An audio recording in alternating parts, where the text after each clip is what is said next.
Tere tulemast vaatama podcasti, kus me räägime otse ja ausalt Kaitseväe Akadeemiast. Milline elu seal on, mida seal õppida saab ja miks sinna üldse õppima minna. Meil on stuudios 3 praegust kadetti ja tutvustage ennast ise. Tere! Tervist, et mina olen siis mereväe suunal kadett Bamberg. Auaste on Lipnik ja endast siis nii palju, et ma olen 26-aastane. Teenistust nüüd peaks olema 8 aastat. 8 jookseb, niimoodi on õige mõelda. Siis olen teinud enne akadeemiat päris palju huvitavaid asju, et alustasin ajateenistust Kalevis, peale seda liikusin ma edasi skauti ja skaudis veetsin ma 6 imeilusat toredat aastat. Ja Mille sisse mahtus ka missioonikogemus? jah, õige, et 2 missiooni, kui nüüd päris aus olla, et esimese sai 2019 ja tegin Afganistanis, käisin 6 kuud, olin seal siis. Ja teine oli nüüd enne kooli tulekut, käisin Aafrikas, Malis. Ja need olid ka siuksed väga huvitavad ja lõbusad. Ja peale seda tulingi siis otse akadeemiasse missioonil olles, siis Malis. Seal mind värvati mereväe peale ilusa jutuga, et koht teeb süüa seda, mida tahad. Palk on hea, meri on ilus ja rannad on ka toredad. Ja ega praegu muud ei olegi edasi lisada. Olete need mereväe auastmed selgeks saanud? Mõni tsivilist ütleb, et ei saa nendest kringlitest midagi aru. Need mereväe auastmed olen kindlasti selgeks saanud, et eks need tulid suhteliselt kohe, et enamus ikkagi kattuvad, näevad küll veidike erinevad välja, aga põhimõtted jäävad ikkagi samaks, et tärnid asendavad triipudega, eks ole. Lähme edasi. Ja, tervist. Olen kadett Pettai, olen siis maaväe kadett. Sarnaselt Bambergile, alustame algusest, ehk siis alguses Kuperjanovis ajateenistus. Peale seda Scouts-pataljon 2 aastat, siis tulin kooli akadeemiasse, õpin siis maaväe erialal, lähen tõenäoliselt logistikuks. Olen olnud terve elu jalaväelane, aga mõtlesin, et võib-olla oleks rohkem huvitavam valida midagi täiesti muud ja nüüd ma lähen logistika tee peale nii-öelda. Jah, nii palju päikseloojanguid kui võib-olla Bamberg näinud ei ole, et olen rohkem olnud metsas.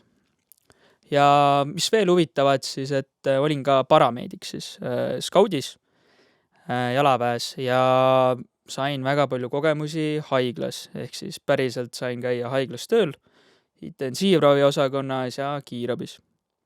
Ja see on praegu kõik. Ja mina olen kadett Vatsveld õhuväe põhikursuselt ja minul sellist pikemat teenistustaaži ei ole, et mina läksin otse ajateenistusest kooli. Ajateenistuse enda veetsin 1. brigaadi suurtükiväepataljonist, tegin baaskursuse ja sealt liikusin edasi brigaadi staabiside kompaniisse, kus ma olin siis sidesoomukite peal. No räägimegi sellest, miks tekib see tahe valida Kaitseväe Akadeemia teie näitel? Minu näitel tegelikult tuli ta välja pigem sellisest üldisest militaarhuvist. Et see idee ise oli juba varem keskkooli ajal.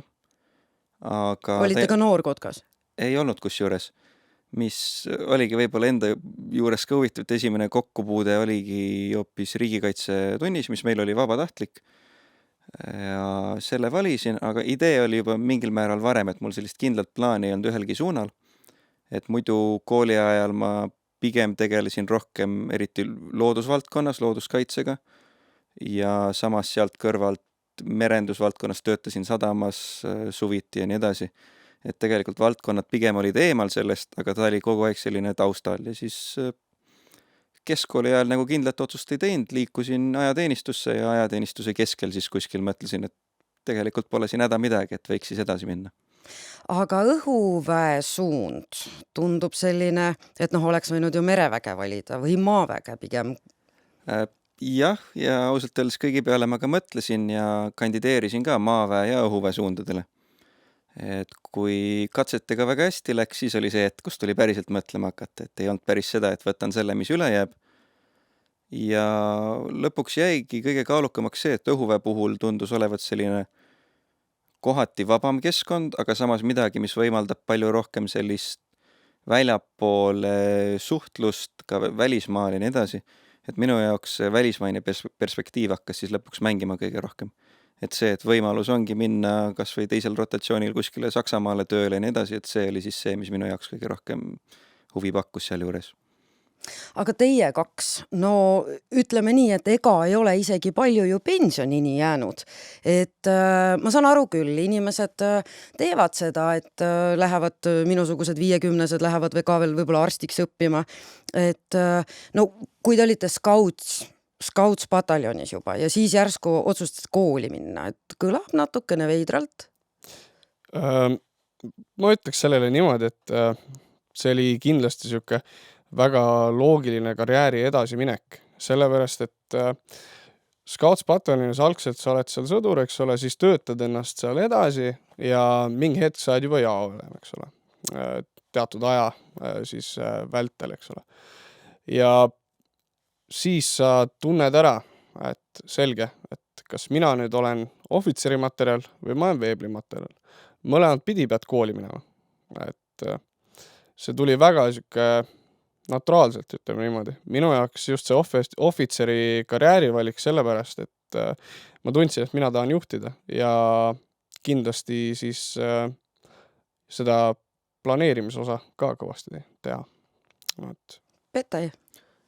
Jaa, minul tekkis huvi, et minna tegevteenistusse, tekkis ajateenistuses.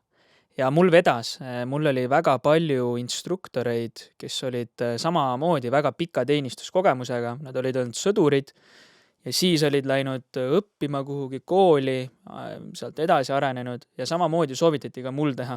Kui mina läksin Scouts-pataljoni, ma teadsin juba, et ma tahan minna kooli pärast edasi. Ja ma soovitan ka inimestel, kes siis mõtlevad minna kooli, ennem teenida natukene. Ehk siis see ei pea olema Scouts-pataljon, võib olla ka lihtsalt väeosas instruktorina. See annab sulle mingisuguse väikse eelise ja see annab sulle ka seda, et sa tead kindlamalt, mis see kaitsevägi endast kujutab. Ehk siis ongi, sa juba oled süsteemiga tuttavam ja sa saad juba rohkem teada, et ennem kooli minnes äkki sa saad juba aru, et äkki sa ei tahagi vaata jätkata. Et kooli ikka oodatakse inimesi, kes nagu tahaksid ka tulla sinna eriala peale. Ma olen teinud elus 10 intervjuusid Kaitseväe Akadeemia ülematega ja kõik nad ütlevad, need on, mõni on siin vahetanud selle aja jooksul ja kõik nad ütlevad ühe sellise stamplause. Meie kool annab parima juhtimisalase rakenduskõrghariduse. Räägime sellest koolist. Mida te seal taga ajate? Mis kool see on? No juhtimiskõrgharidus on kindlasti see, mis me sealt väga-väga kõva saame. Sellepärast, et vaadates nüüd suurt pilti, siis reaalsus on see, et kui sa suudad juhtida üksusi nii rahuajal kui ka sõja ajal, siis tegelikult sa suudad juhtida inimesi igal pool. Seepärast, kui me toomegi näite, et see sõja ajal inimeste juhtimine, see on see väga raske osa, eks ole. Ja kui sa sellega juba hakkama saad, siis mis on teistes asutustes seda teha. Et kindlasti on seal igal pool omad nii-öelda tagasilükked ja asjad, mis on kõvasti erinevad, aga A, B ja C jäävad kõik samaks. Mis teie arvate? Minul seda juhtimise poolt võib-olla natuke keerulisem kommenteerida õhuväelasena, et kuna meil juba koolis ütleme nii, et see kogemus võrreldes siin teistega on mõnevõrra väiksem, et meil on seda rõhku sellisel teoreetilisel poolel on rohkem. Me liikusime üsna vara ka juba osasid oma loenguid Lennuakadeemias saama, millega me siis koostööd teeme. Ehk siis meil see rõhuasetus on vähemalt kujunenud kooli jooksul natukene teiseks. Et juhtimine mängib seal kindlasti rolli, eriti just see teoreetiline pool, mis meil kõigil on alguses koos ühiste loengutena, et puhtalt enda jaoks mõtestamisega juba. Aga ei ütleks, et see juhtimine siis seal ainuke asi on kindlasti. et pigem on ta selline pidevalt toetav faktor, mis kooli jooksul kaasa liigub, mida kas siis enda puhul ise märgata näiteks õppustel või nii edasi. Et siin võibki kohe ära mainida, et on üks esimesi kursuseid, mis meil, või aineid, mis meil esimesena tuleb. Ehk siis ta ongi see, mis annab võib-olla endale sisemise arusaama ka, et mida üldse edasi teha ja õppida ja nii edasi. Mis mina ütleksin siia juurde on see, et sa saad juhi kogemuse, aga tegelikult sa saad ka mingisuguse erialase kogemuse. Ehk siis ma toon praegu näite enda puhul, aga neid näiteid on veel seal mitme erialaga. Ehk siis kui mina saan logistikohvitseriks, siis kui ma tahaksin tulevikus minna näiteks tsiviilitööle kunagi, siis mul on olemas juhtimiskogemus ja mul on olemas ka logistikakogemus. Täna meie kooli ülem on isegi seda öelnud, et see on täiesti okei. Kui sa tuled kooli, lõpetad Kaitseväe Akadeemia ära, saad juhtimiskogemuse ja saad mingi eriala endale. Siis sa lähed töötad selle eriala peal kuskil, saad seal kogemusi, mis on täna on ju see täiesti ulmeline värk, et oodatakse ülikooli õpilaselt peale kooli kohe kogemusi.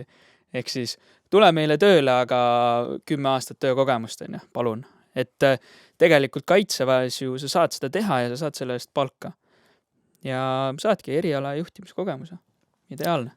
Ma võtaks siin jutu veel korra üle, et mina kui siis mereväe siis tehnikasektsiooni ohvitser, tulevane ohvitser, siis mina saan ka, eks ole, saan juhtimishariduse ja samuti mina saan siis mehaaniku hariduse, ehk siis laevamehaanik saab minust lõpuks. Ja jah, et tõesti ainult plussid mõtlen. Ehk et selles suures pildis, te ütlete, et siin on praegu lihtne, eks ju, õhuvägi, maavägi, merevägi, aga suures pildis on neid erialasid nagu palju, mida valida, jah? Väga palju. Sa saad ka minna isegi teenistuse jooksul, kui sa saad mingi hetk aru, et sulle midagi ei meeldi. Näiteks mina logistikuna ma olen maaväe eriala peal. Aga ma võin mingi hetk enda karjääris sattuda täiesti vabalt õhuväkke logistikuks. Et seal on neid mänguruumi, aga see ei ole otseselt niimoodi, et kõigiga juhtubki nii. Et see kujuneb välja teenistuskäigu jooksul. Ma toon siin ühe näite, et mereväes näiteks on ka selliseid juhuseid olnud, kus ongi tehnikaohvitser, eks ole, on teinud enda tehnika erialast tööd tükk aega ja siis tuleb võimalus minna mingi aluse peale, väiksem aluse peale komandöriks. Ja ega siis ei oldki tehnikaohvitser, oligi komandör ja saigi komandöri palka, eks ole, tegi taktikaohvitseri ülesandeid täitis ja kui ma eksis, täidab siiamaani ja täidab väga hästi. Et asi on tahtes ja selles, mida sa tahad ja kuidas sa küsid seda. Ja kui sa hästi küsid, siis enamalt ikka saad. Aga kuidas seal koolis nagu õppida on selles mõttes, et õpetajad? On see siuke nagu hästi tore kool või karm kool või milline see on? See hakkab nüüd väga palju sõltuma eks eelkõige õppurist endast ja muidugi õppejõust, kes satub, et eks see on ikkagi õppejõu enda teha, kuidas temast just mulje jääb. Aga üldiselt ma ütleks, et on piisaval määral seda karmi poolt, mis on siiski militaarkoolile kohane. Aga samas ma ei ütleks, et see väga hull on. Et ikkagi, kui ise olla normaalne inimene, kes teeb seda, mis temalt oodatakse, siis ei ole sealt ka mingit negatiivset vastukaja. Et selles mõttes mina vähemalt mingit hullult karmi poolt ei näe, et ta pigem on vastupidi üsna meeldiva keskkonnaga. Ma lisaksin ise kiirelt ära, ennem kui Bamberg üle tahab võtta. Et kuna ma olen hetkel koolis siis kadetikogus välissuhete juht, siis mul on päris mitmeid näiteid teiste militaarkoolidega, mis ma olen teiste kadettidega rääkinud. Ja päris paljudes koolides on isegi rangem seis kui meil. Ehk siis meie koolis tundub, et on siuke põhimõte, et sulle antakse usaldus, aga öeldakse, et ära usaldust rikku. Ehk siis meil antakse väga palju vaba käsi. Ehk siis me oleme tulevikus ohvitserid. Me peame ise enda aega planeerima, ise broneerima autosi, et nendega sõita, ise broneerima, kes nende autodega sõidab ja kõik siuksed asjad. Need vabad käed antakse, aga sellega tuleb ka vastutus ja nii see asi läheb. Midagi nii-öelda metsa keerad, siis sa vastutad selle eest. Ja ma lisaks vist nii palju, et üks väga suur faktor, mis on vorm. Vaata, et ikkagi, kui me hommikuti vormi selga paneme, siis vormiga kaasnevad kindlad kohustused, eks ole. Panedki vormi selga, sa käitud teatud viisi, sa seisad teatud viisi, sa istud teatud viisi, eks ole. Ohvitserile või siis tegevväelase kohaselt. Aga üldiselt peale viit, kui me selle vormi ära võtame, siis me nende samade lektoritega, kolonelidega, eks ole, võimegi nii-öelda õlleklaasi taga istuda ja väga head juttu puhuda. Et umbes nii see elu meil seal käib, eks ole. Et te elate tegelikult täiesti tavalist Tartu tudengi elu, et ei ole niimoodi, et hommikul vile käib, kõik koridoris teevad kätega õverdusi, siis on kõik lähevad korraga pesema ja õhtul istute toas ja vahite lakke ja õues ei tohigi käia, et ei ole kinni selles Riiamäe koolis. Ei. Ei, kindlasti mitte, et tegelikult meil see koolielu on igati väga sarnane tavalise tudengi elule. Et teed oma asjad ära, samamoodi õppetöö. Õppetöö ka varieerub. Meil on, kool rõhub väga palju sellisele toredale asjale nagu iseseisva õppimine. Ja see aeg, kuidas sa seda kasutad, see põhimõtteliselt ongi õhtu lõpuks ikkagi sinu enda teha. Sa võid seda aega ka nii-öelda kasutada millegiks muuks, ütleme, trennis käia ja siis õhtul täidad oma õppetöö ülesandeid, eks ole. Aga peaasi, et kõik on tehtud. Ja kui sa suudad kõige ilusti toime tulla, siis ongi, et päevad võivad olla seal mõnikord, näiteks võib kella 3 ära lõppeda juba, saad enda tegusid minna tegema ja väga sarnane ikkagi tavatudengi elule. Et ei olegi midagi öelda. Võin siia kohe juurde öelda, et tegelikult kui niimoodi rääkida, võib ju võtta, et meil on isegi lihtsam elu selle võrra, et meil on ikkagi elamine ja kõik on antud kooli poolt, et meil on võib-olla asju vähem, mille pärast muretseda kooli kõrval ja see annab võib-olla rohkem võimalust tegeleda siis kas iseenda või kooli asjadega, et tegelikult ütleks, et vabadust võib keskmisest tudengist natuke rohkem olla, et tegeleda siis kõige sellega, mis vaja just on. No jõuamegi selle koolimaja juurde, nii-öelda selle argipäeva juurde päris niimoodi lähemalt. Punkt 1, te saate palka.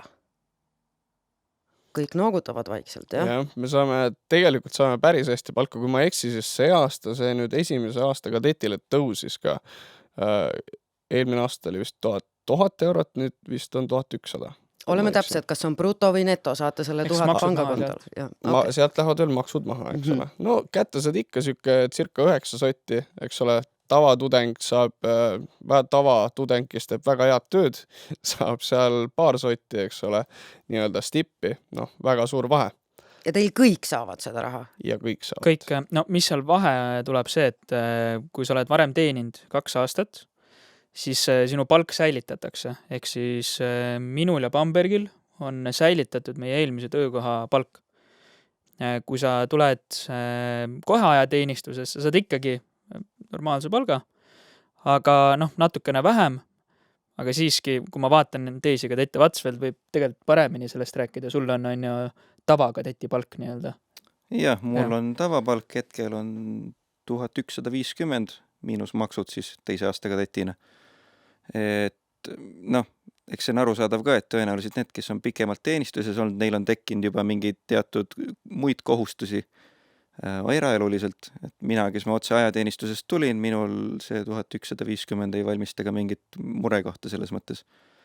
Et lisaks, ongi, meil on endal majutus olemas, meil saame omas majas saame ka süüa, kui tahame täiesti normaalse hinna eest. Et see raha on rohkem kui mugav, ütleme siis nii. Ja ühiselamu koht on ju kõigile tagatud, eks ju, et see ei ole see, nagu näiteks Tartu Ülikoolis, et saad ülikooli küll, aga siis hakka mööda linna otsima, kus sa elad. Ja siin ma tahakski mainida, et kui sa oled ikka noor inimene, teed ajateenistus ära, tuled meile kooli, saad palka, sulle pannakse riided selga, sulle pannakse katus pea kohale, siis 3 aastat teed kooli ja sa saad väga kõva kopika nii-öelda kõrvale panna juba. Selles suhtes koolisöökla toit on väga okei, väga maitsev on ja reaalsus on see, et ta maksab küll, aga ta ei maksa hinge hinda. Tõesti, ja ma olen söönud umbes 4 euroga lõuna umbes saab, eks ju. Ja see on väga korralik. Ja. No rahast veel, kuidas teil? Mina näiteks ei ela Kaitseväe Akadeemias, ehk siis mina olen ostnud endale juba enda kodu, elan Tartus, korteris, ongi, et meil on seal veel ka kadette, kes on, näiteks kõige parem näide on see, et meil oli tegelikult üks kadett, oli 45-aastane mees, minu teada. Ta siiski läks ära, aga seal on veel neid näiteid olnud, et meil on seal osad kadetid on 30-aastased, osadel on juba lapsed, osadel on enda elu ja siis ongi, et sa ei pea olema seal Kaitseväe Akadeemias. Ehk siis ongi need, et tuled sinna ja teed koolipäeva ära ja lähed minema koju tagasi. Ja vahepeal ongi, et sa oled lõunast juba ära. Et Aga see maja sees nagu millised elamistingimused seal on? Elamustingimustes ma ütleks nii palju, et tegelikult on nad väga okeid. Hetkel on siis 3 inimest toas. Noh, sul on seal üks tavavoodi ja üks narivoodi. Siis sul on seal 2 töölauda, kapid ja isiklik WC dušruum. Kööki pead jagama korruse peal, aga see on väga okei, kõik hoiavad korda, siis on nagu pole ju tegelikult muret. Ja mis ma veel ütleks, et pesud sa saad, voodipesud siis. Kõik tagatakse ja iga kolmapäev, väga tähtis, iga kolmapäev on voodipesu vahetus. Seda ei tohi ära unustada. Ise saate pesu ka pesta enda? Ja õige, pesu saad ka pesta, sul ongi iga korruse peal on siis pesuruum, kus sul on pesumasinad, kuivatid ja nii edasi. Et kõik on isegi olemas. vahend tagatakse tegelikult. Et näiteks siuksed väga väiksed asjad, aga mis võib-olla tavatudengile lähevad väga palju maksma tegelikult kokkuvõttes. Kui me toomegi näite siin, et kui tavatudeng läheb, ostab endale neid pesukapsleid, eks ole, 20 euro eest, siis meie võtame ühe pesukapsli ja paneme lihtsalt pesumasinasse, isegi mõtle, et palju see maksab? palju see maksab. Ja te ei kuritarvita seda, eks ole? Ei kuritarvita, kindlasti mitte. Aga vaba aja veetmise võimalused selles koolis.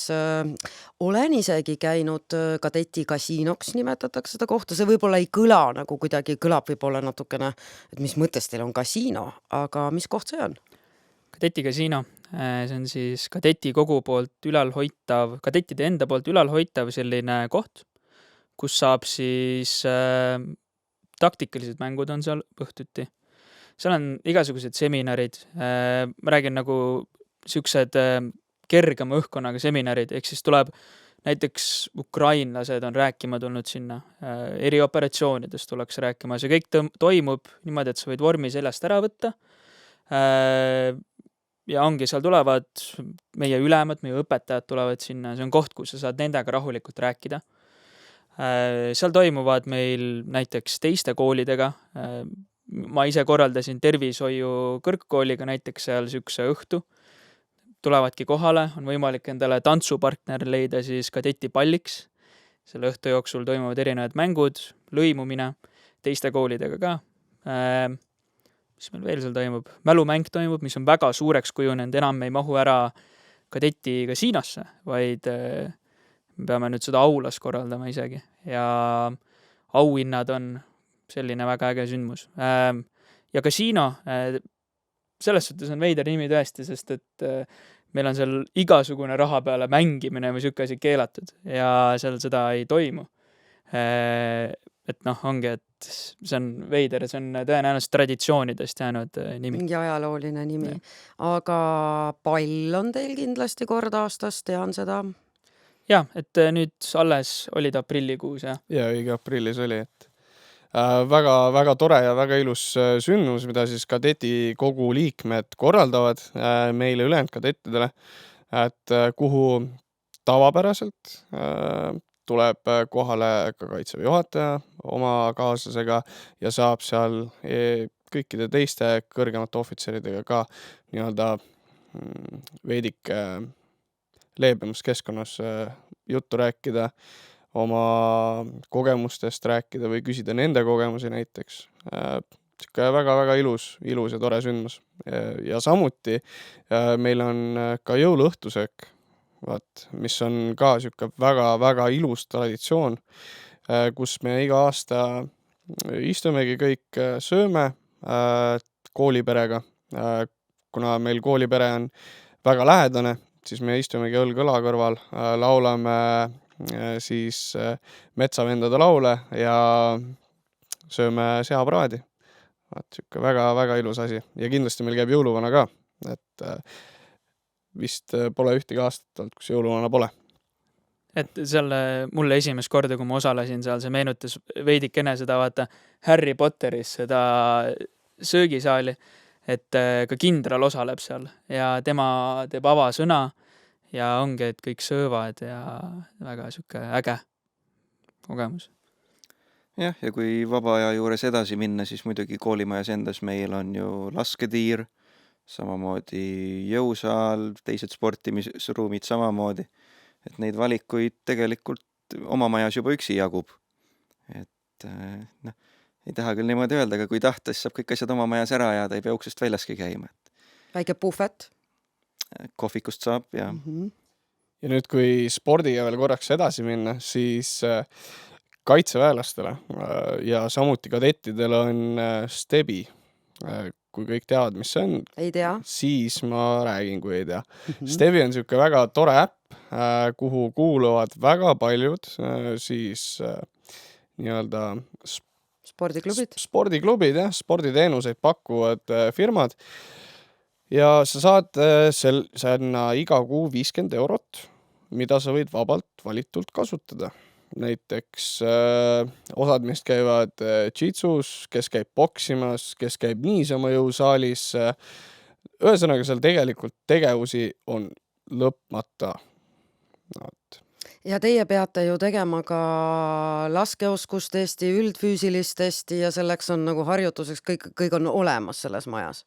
Ja õige. Ja nüüd, kui siit sõnasabast kinni võtta, siis ma räägiks kohe katsetest ka. Jaa. Et laskeoskustest, see on tegelikult kaitseväestele iga aasta vaja teha. Aga üldfüüsiline test, siis nüüd see on ka kaitseväestele iga aasta tuleb teha ja samuti, kui sa oled sisseastuja, kes tahab meie kooli, ilusasse toredasse kooli tulla, siis sa pead ka selle ära tegema. Seal ei ole mitte midagi rasket ega ületamatut. Seal pead tegema siis kätekõverdusi oma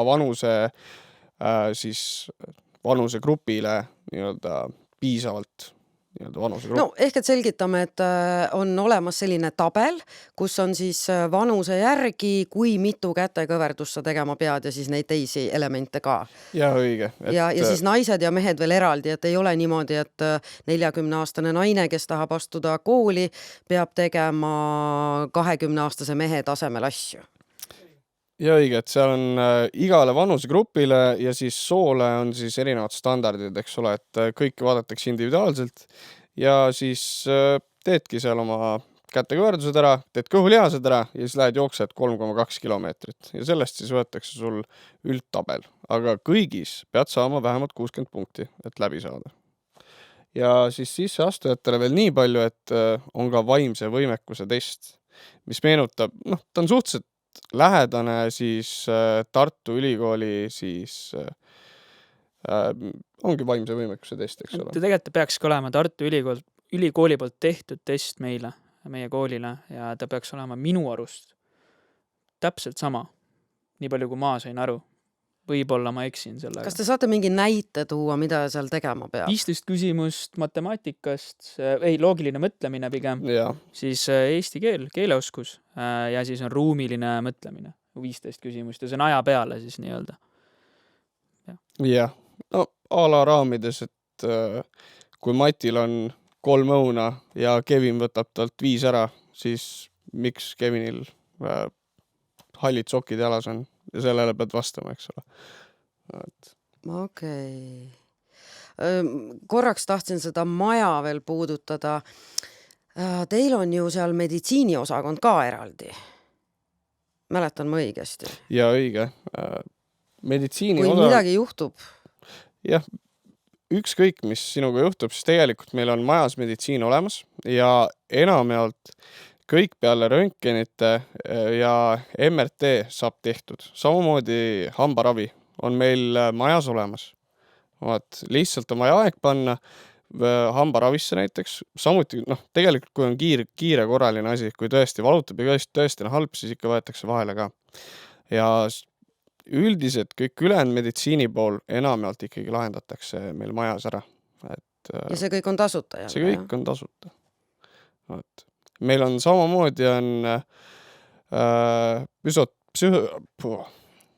Psühholoog. Psühholoog. Psühholoog on, aga Füsioterapeut. jah, täpselt see sõna. Psühhiaater. Ei. Psühholoog. Psühholoog. Terapeut, noh. Psühhoterapeut. Jaa. Ei. Et kui väga raskeks läheb psühhoteraapia, kui väga raskeks läheb, et siis saab ikkagi pöörduda kellegi poole ja rääkida oma murest. Ei, ma mõtlen ikkagi, kes meil see mees on, kes meie liigeste ja asjadega. Ei, see on See on Füsioterapeut, jah, vot seda sõna ma ütlesin. Ma ütlesin ka seda, aga sa ei kuulnud. Et kui oled endale liiga teinud, siis saad jah, ka seda abi. hoolitsetakse sinu eest väga hästi. Aga selles majas on tegelikult ka üks teine asutus, on Balti Kaitsekolledž. Kui palju te sellega kokku puutute? Hetkel küll ma ütleks, et väga vähe, et juhtub seda, et üksikutel juhtudel on nende poole peal hoones siis hoone, noh, sõna otseses mõttes keskelt pooleks jaotatud, et aeg-ajalt on nende poole peal loenguid ja asju olnud, aga sellist pidevat läbikäimist on vähe, et maja peal küll näeme neid, söökla on meil üks, aga sellega üldiselt asi piirdub, et noh, küll on ta paljude jaoks see, kuhu siis oma karjääriga lõpuks jõuda, et mis võib olla siis kadetile umbes 15 aastat pärast teenistuse alustamist, siis see koht, kuhu ta jõuab mingil hetkel, aga pigem igapäevast läbikäimist on vähe. Oota, mis asjaoludel sinna peaks jõudma või jõuaks? Meie saame alguses, kui me lähme kohe kooli, saame nii-öelda bakalaureuse tasemel hariduse. Peale seda teenid. Seal on niimoodi, et umbes 6 aastat teenid, see on see kriteerium. Sa võid ka rohkem tegelikult teenida reaalsuses ja siis sa lähed magistrisse. Nüüd see ei ole see Balti Kaitsekolledž veel. Nüüd sa lähed magistrisse, sa lähed õpid ka veel Kaitseväe Akadeemia all ja ka sa saad kapteniks siis, on ju. Ja peale seda lähed teenid edasi ja siis minu teada nüüd veel kõrgemad ohvitserid siis lähevad siis Balti Kaitsekolledžisse, kus on siis koos erinevate riikidest kõik kõrgemad ohvitserid tulevad kokku, õpivad koos ja siis lähevad jälle tööle kuhugi edasi. Ma just mõtlesin, et kas te nagu suhtlust on oma vahel, et kas te leedu ja taani keelt oskate juba? No meil on, mina ühe korra käisin jõusaalis seal Kaitseväe Akadeemias ja siis Balti Kaitsekolledži üks õppur tuli minuga rääkima ja ütles, et ma läheksin DJ-ks neile, et neil oli mingi lõpupidu, ehk siis ma sain suhelda nendega seal. Ja muidu välismaalastega meil endal kadettide seas suhtlus, ehk siis meil käib väga palju väliskadette Eestis ja meie oleme käinud ka mujal. Nagu Kaitseväe Akadeemias õpivadki teiega koos ka meie väliskadetid, jah? Isegi nii on, meil on praegu üks Tšehhist ja üks Rootsis. Prantslane ka. Ja üks prantslane ka, nad vahetuvad väga tihti. Ja näiteks mina käisin Riias, käisin siis pallil ka, Lätis siis. Ja on Soomes pallil käidud meil kadetid ja nii edasi. Kas see on nagu see õpilasvahetusprogramm? Midagi taolist, jah. Ja see töötab ja järjest paremaks muutub ka meie koolis, et järjest rohkem seda toimub. Näiteks kadeti pallil oli kokku 30 välisriigi kadetti esindajat. Mis see põhiriik on, kust tullakse? Me võtame lähimaid riike, sellepärast, et kadeti pall, kui siuke see kestab üks õhtu ainult, või noh, me teeme 2 õhtut neile, siis kutsume lähimaid riike, aga talvelaager käis meil erinevatest riikidest ja ka kaugemalt Itaaliast, Prantsusmaalt käiakse, mingid riigid olid veel, hetkel kohe meelde ei tule. Mis nad ütlevad, miks nad tahavad tulla siia? Kõigil on huvitav käia. Jah, sama palju siia kõrval ise võin öelda, et õhuväega näiteks me oleme kogu kursusega käinud ise välismaal, näiteks külastasime Lätit, Leedut, nende väeosi, noh, just siis õhuväe valdkonnas, aga vaatasime, kuidas nendel meiega samasugused asjad toimuvad, mis üksused nendel selles vallas on. Et mitte ainult kadetivahetus kui selline õppurite näol, vaid ka üleüldine ongi selline liikumine, et siis silmaringi avardada natuke. Ehk et välismaal saab käia? Jah, et võin veel näitena tuua, et ise just eelmine kuu käisin Itaalias Livorno mereakadeemias, kus ma veetsin siis nädal aega ja oli väga tore. Ja nüüd samuti mereväe suunalt lähevad 2 kadetti veel Saksamaale kõvasti mereväe asju tegema. Ma lisan lihtsalt, et see oli nii äge, kus paar kadetti sai käia, oli USAs ja ka Kreekas, et on käidud. Samamoodi näiteks mina sel suvel osalesin siin aastavahetuse kandis osalesin ühel olümpiaadil, kuhu oli vaja esitada essee ja nüüd seal pääsesin lõppvooru, lähen näiteks Ungarisse nädalaks ajaks nüüd juulikuus siin. Et neid võimalusi tuleb ja läheb pidevalt. Aga teie olete siin täna 3 härrasmeest ja võib tunduda, et see on selline väga maskuliinne kool, korda armastatakse sirge seljaga ohvitseri härrad, aga daamid, kas õpib seal ka naisterahvaid? Meil akadeemias tegelikult on omajagu naisterahvaid. Meie kursusel ainuüksi on 4 naisterahvast, kui ma ei eksi. 5 isegi. 5 isegi. Ja kõik saavad väga hästi hakkama. Et siinkohal kindlasti julgustan tüdrukuid tulema, et kindlasti on teid vaja. Kui näiteks metsalaagris käiakse, siis ma olen tihtipeale ajateenistuse jooksul kuulnud, et tüdrukud võivad olla isegi nagu tublimad selles mõttes, et ikkagi nende kotti ei pea keegi tassima või varustust. Et te käite metsas nendega ja nad teevad kõik nagu peab, jah? Mina ütleks küll, jah. Eks see ongi see, et arvestades, kui palju rohkem mehi on, siis tõenäosus, et mõni ei viitsi ise midagi teha, siis see tõenäosus on lihtsalt suurem. Neid pealehakkajaid naisi, kes peale tuleb, on need, kes tulevad juba nii kaugele, et nad lähevad vabatahtlikult ajateenistusse ja sealt edasi, siis tõenäoliselt on nad ka tublimad kui mõni teine. Kokkuvõttes ei ole vahet. Kaitsevägi, kui üldse süke, on nagu pallimäng mõnes mõttes, ehk siis see on meeskonnatöö. Mõnikord on poiss nõrgem, mõnikord on tüdruk nõrgem. Kokkuvõttes, kui on vaja see nõrgem poiss või see nõrgem tüdruk koos selle suure seljakotiga viia finišisse, siis seda aitab terve meeskond. Ehk siis meeskond on sama tugev kui tema kõige nõrgem lüli. Ja ükskord me võidame niikuinii, eks ole. Absoluutselt. Aga kui palju te metsalaagrites käite? Ütlen ausalt, õhuväelasena, ega me esimesel õppeaastal käisime rohkem, olime maaväelaste ja mereväelastega ühes, aga sel aastal ma arvan, et kevadtormil nädal aega ja sellega hetkel paistab, et asi ka piirdub. Et ei käigi. Ei peagi väga kuskil maanteekraavis roomama ja... No, mereväelasena ma võin öelda, et meie enam metsas ei käi üldse, et käime selle asemel laeva peal ja teeme laeva peal enda teenistusülesandeid, mis me siis hiljem paguni kätte saades seal ka tegema hakkame. Maaväelasena ütlen siis, et meie käime rohkem metsas. Esimene aasta me käime kõik koos metsas. Teine aasta on ka maaväel akadeemilisem, kuid siiski tuleb metsa ette. Kevadtormidel käime, teeme ka täiesti tavalist sõduri asja vahepeal, et meelde tuletada, mis see tähendab. Siis, aga näiteks 3. aasta oleneb väga palju, mis eriala peale sa lähed. Ma tean, et logistikud näiteks ei pea 3. aastal nii palju metsas käima. Kui oled jalaväelane, pioneer, kaugtuli on ju, nii öelda, siis pead kindlasti rohkem metsas käima. Ehk et eriala spetsiifiliselt siis? Jah. Väga hästi. Aga metsa on hea, sest sa saad lisaraha sealt ka. Ja see tuleb ju kasuks. Ehk siis nüüd isegi metsarahasi suurendati. Nädalavahetusel saad veel rohkem. Mingi 90 eurot oli vist juurde palgale. Ja argipäeviti metsaraha on 35 eurot. Või 40 eurot. 40 eurot. Ja 40 muutus 40 peale. Ja siis mereväelastel on merepäevad, et sisuliselt täpselt sama asi, lihtsalt mehed on merel. Ja kui jõuda nüüd selle nii-öelda siis kamraadluseni, et no sellest koolist leiab siis sõbrad terveks eluks, jah? Kindlasti. Ma ütlen juba seda, et tegelikult teenistuses üleüldiselt sa leiad need sõbrad koguks eluks. Näiteks mulle tehti üllatus sünnipäevapidu, kus tulid siuksed mehed, keda ma poolt 4 aastat näinud. Ja ikka samamoodi olime väga suured sõbrad õlg-õla vastas ja mitte midagi ei olnud muutunud.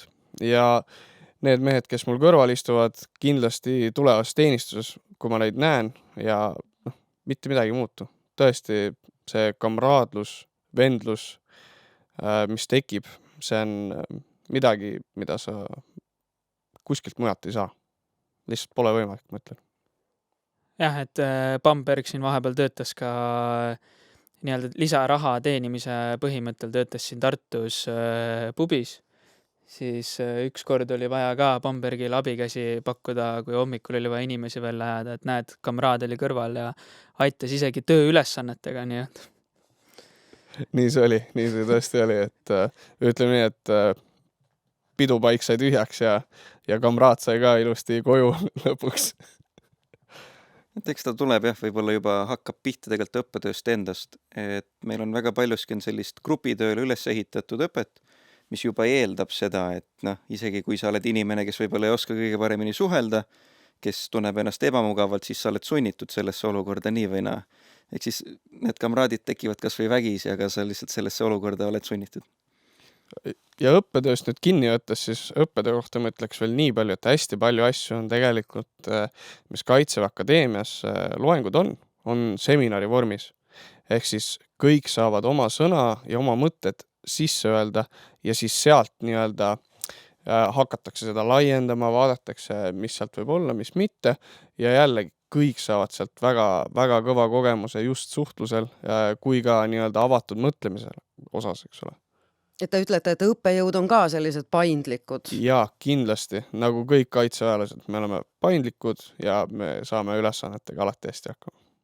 Et seda õppetööd üritatakse hoida selline pigem lahtine, et ongi hästi palju erinevaid lähenemisi, ka sama õppejõud võib üritada väga mitme külje pealt läheneda, et selline, noh, kuna me osaliselt õpime ka ise pedagoogideks, siis ongi eesmärk see, et me näeks neid erinevaid lähenemisi, oskaks ise samamoodi neid rakendada, näeks, mis on millegi kasu või millegi miinus ja selle põhjal siis ise edasi liiguks, et see üldine mõttemaailma avardamine on paljuski eesmärk tihtipeale. Kui palju teil on seda näiteks ette tulnud või üldse võib-olla pole, et kui te vormis käite tänaval, et teie käest teie poole pöördutakse, öeldakse mõni hea sõna või pigem halb sõna või?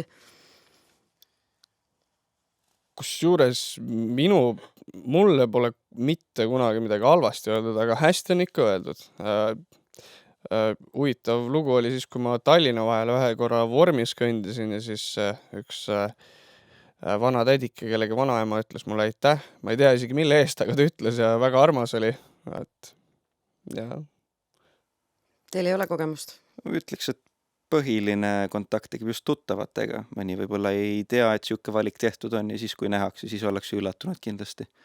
Aga sellist üldist tähelepanu väga ei ütleks, et tundub, et inimesed võtavad seda kui normaalsust nii või noh. Eriti Tartus, kus see kool on ju pikalt olnud, pikalt on näha olnud niimoodi liikumist. Et ei ole ta nii erilist siis võib-olla midagi enam. Et tartlased on harjunud? Tundub vähemalt nii. Sellest vormist veel rääkides ma tulen tagasi. Kool annab ju kõik saapad ja särgid ja rakmed ja joogipudelid ja kõik saad armee poolt. Armee hoolitseb iga kui viimse enda sõduri eest. Ja armee annab sulle kõik riided selga, kõik varustuselemendid, mida sul võib vaja minna merel, metsas või siis isegi õhus. Eks ole, kõik antakse sulle. Mida te ütlete nüüd neile inimestele, kes mõtlevad, on mõelnud varem, et noh, see Kaitseväe Akadeemia võib-olla on okei koht, on kahtlema jäänud või siis noh, tegelikult juba on avaldus näpus kuskil ootamas, et mis te neile inimestele ütlete, miks tulla Kaitseväe Akadeemiasse õppima?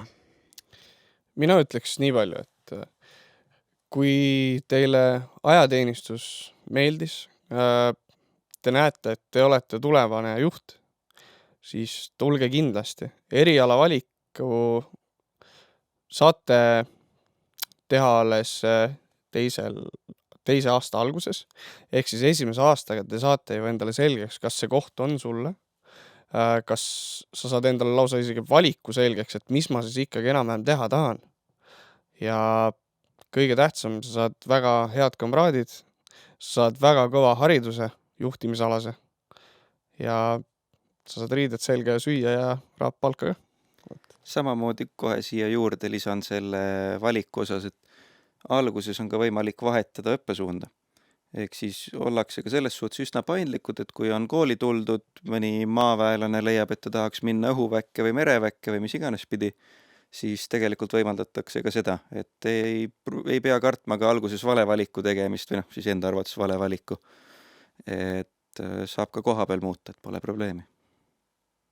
Mina toon selle aspekti välja, et kui me mõtleme selle peale, et kui peaks tulema olukord, me peame riiki kaitsma, siis tegelikult ei ole ju nii, et meie nüüd ainult kaitseme. Tegelikult kaitseb seda kogu riik. Kui sa tuled Kaitseväe Akadeemiasse ja sa õpid siin ära, siis töötad natuke aega Kaitseväes näiteks. Sa võid vabalt minna tsiviilsektorisse ka nüüd tööle ja Kaitseväe Akadeemia annab selle jaoks sulle ideaalsed võimalused. Juhtimiskogemus, mingi eriala ja nii ongi. Ja sa võid minna kunagi ka tsiviili tööle. Sellepärast, et kokkuvõttes sa oled ikkagi ju mingis mõttes juba panustanud riigikaitsesse, oled töötanud, oled saanud hariduse. Kunagi, kui tuleb D-Day, siis kutsutakse sind välja ja teed enda eriala, saad ohvitser olla jälle nii-öelda sõja ajal siis. Me kõik loodame, et seda nii-öelda vilet ei käi, nagu militaarmaailmas öeldakse, et me ei pea kuhugi minema, aga kui palju on Ukraina sõda mõjutanud teie elu kadetina? Kas on? Ma lisan kohe juurde, et eks siis ongi meie õppe on muutunud, natukene on muutlik selles mõttes, et võetakse hästi palju kogemusi Ukrainast. Ja mis seal ongi veel, kui palju muutunud on see, et käiakse rääkimas Ukrainast meile, mis seal juhtunud on, kuidas võib-olla midagi muuta, mingisugused trillid, mingid käsitlused. Nii palju on muutnud. Mingisugust sükest erilist hirmu, kui sükest meil ei ole. Nagu päriselt ei ole. Ja nii ongi, keegi äkki lisab ka midagi. Ma ütleks nii palju, et nii kuidas maailm muutub, siis enamjaolt muutub ka meie õppekava, et meil õppekava on niivõrd tugev ja stabiilne tagasiside on, et see muutub väga ladusalt ja iga aastaga läheb paremaks, et mida mina olen tähendanud. Ja eks eeldatakse ka endalt seda, et jälgida olukord, et kas või antakse lihtne ülesanne, et mingite õpikogemuste põhjal siis kirjutada essee. Et see, et sa ka ise oled mõttega asja juures, on tegelikult õppuri enda kohustus samamoodi. Et peab olema teatav huvi ka selle vastu, mis mujal maailmas toimub, siis mitte ainult sellega, et mõelda, et ma nüüd teen siin seda ja see on ka kõik. Et inimene peab ikkagi natukene oma silmaringi hoidma lahtisena, ta peab jälgima seda, see võib tulla õppetöös vabalt ette või ka niisama. Et eks ta on õppuri enda kohustus. Kas võib olla, et ma istun siin praegu tulevase Kaitseväe juhatajaga? Kindlasti. Kunagi ei tea. Ju, just. Täpselt. Eks siis... Enesekindlus, härrad. Jah. Et selle küsimusele on alati ainult üks õige vastus, siis jah, mina olen tulevane Kaitseväe juhataja. Kas on midagi, mida ma ei ole osanud küsida, aga millest kindlasti peaks rääkima? Ma tunnen, et üks asi, millest õppetöö koha pealt kindlasti rääkida, on enesereflektsioon, mis on siuke väga hea sõna, mis meil käib koolis kogu aeg läbi, aga see tõesti aitabki. Ja ma ütlen ka nii palju, et inimesed, kes kardavad siia ülikooli tulemist või üldiselt seda mingit nii-öelda matemaatilist poolt või füüsikat, mis on nagu mereväe poolel natuke rohkem, siis reaalsus on see, et minu jaoks vähemalt jäi asi ainult tööeetika taha, et kui sa tahad, teed lihtsalt asjad ära ja tegelikult ei ole väga rasket midagi. Ja eriti, kui sul on nii head kamraadid nagu meil siin kõrval, siis tegelikult asjad lähevad väga ludinal ja väga kergesti. Et tulge kindlasti. Mina lisan sellise asjaga juurde, et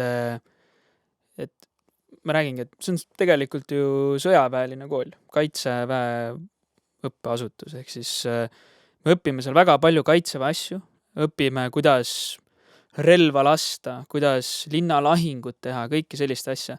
Ja siis teine hetk sa avastad, et sa oled klassis ja õpid psühholoogiat. Teine hetk õpid, kuidas olla pedagoog. Ehk siis väga mitmekülgne õpe tegelikult. Ehk siis, kui ma selle kooli lõpetan, ma olen sõdur, juht, õpetaja ja neid ülesandeid tuleb ka kõike täita ka peale siis seda kooli. Ehk siis lähedki ajateenijate peale näiteks, pead olema neile eeskujuks, neid juhtima, neid õpetama ja samal ajal lahendama ka kõik nende probleemid, kus vorm kadus ja kõik siuksed asjad, ma tahan vett, mul on joogijanu ja nii edasi, nii edasi. Et kooli lõpetades sa kindlasti oledki ema, isa, vend ja õpetaja kõik koos ja tõesti kohutavalt hea kogemus. Teil midagi? Võin lisada ainult nii palju, et mis on tihti murekoht ongi see, et kas on liiga palju teoreetilist umbes, et PowerPointi loenguid, kas on liiga palju praktilist asja, et kuidas kellelgi maitse järgi on.